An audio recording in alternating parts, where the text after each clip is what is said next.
ازيكم يا حلوين، هنعمل مع بعض وصفة صحية جدا. هنعمل مع بعض عيش الشوفان وهنضيف عليه إضافة هتخليه صحي جدا.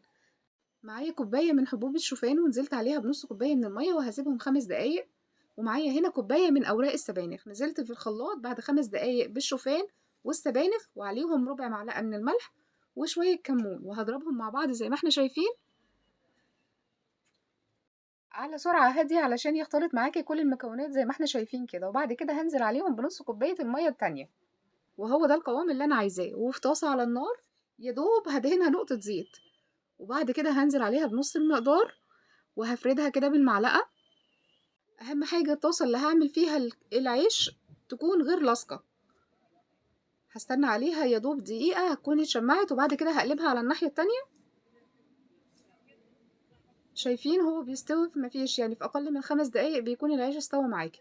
بس اهم حاجة انه يكون على نار هادية. قلبتها على الناحية التانية وهنشوف ازاي العيش بيفتح معايا. شايفينه بينفخ ازاي؟ ده اكبر دليل ان العيش كده استوى معايا ومن جوه خلاص بقى مستوي، وتقدري كمان تعمليه سندوتشات. هيتفتح معاكي عادي جدا زي العيش العادي.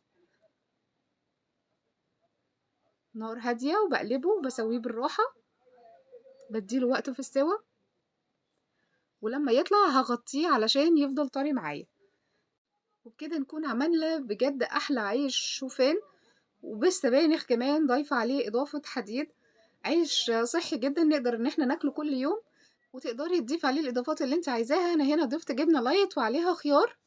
احلى فطار مشبع وكمان صحي ودايت تقدري تعتمدي عليه في الدايت، واولادك كمان هيحبوه وهياكلوا السبانخ من غير ما يعرفوا. اتمنى تجربوه.